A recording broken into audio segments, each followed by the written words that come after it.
नमस्कार मित्रांनो, लाखात एक आमचा दादा या मालिकेच्या नवीन प्रोमोमध्ये आपल्याला असं पाहायला मिळणार आहे. तात्याची अवस्था खूपच नाजूक झालेली असते. त्यांना दवाखान्यात घेऊन जाण्यासाठी गाडीच भेटत नसते.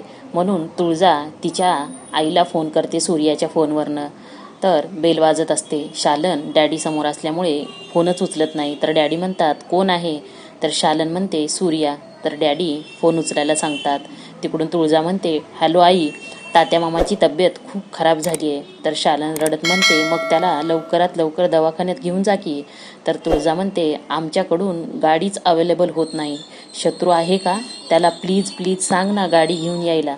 तर शालन आहे असं सांगणार तितक्यात शालनला हाताने इशारे करतात डॅडी. कोणीही नाही म्हणून सांग. मग तसंच सांगते शालन. तुळजा सूर्याला इकडे म्हणते की डॅडी आणि शत्रू कोणीच घरी नाही आहेत. काजू म्हणतो, आता काय करायचं? म्हणून सूर्या पळत पळत रिक्षा घेऊन येतो आणि तात्याला रिक्षामध्ये घेऊन जातात हॉस्पिटलमध्ये. वाटेतच रिक्षा बंद पडते. काजू विचारतो सूर्याला, काय झालं दादा? सूर्या म्हणतो, रिक्षा बंद पडली. तर काजू म्हणतो, काहीतरी कर. म्हणल्यावर रस्त्यावरच्या प्रत्येकाला सूर्या विचारत असतो, आम्हाला हॉस्पिटलमध्ये जायचंय, घेऊन जा. कोणीही घेऊन जात नाही. इकडे डॅडी सूर्याला खूप वाईट बोलत असतात. म्हणतात, स्वतःच्या बापाला तडफडत मरताना बघल तेव्हा कळल जालिंदरच्या घरची पोरगी पळून नेल्यावर काय होतं ते.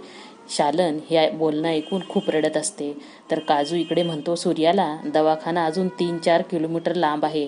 तात्याची तब्येत तर खूप खराब व्हायला लागली आहे. तर सूर्या खूप घाबरतो. तर पुढील भागात सूर्या तात्यांना कसा वाचवेल आणि तात्या वाचतील का? वेळेवर गाडी भेटेल का? असेच अपडेट बघण्यासाठी चॅनलला सबस्क्राईब करा. धन्यवाद.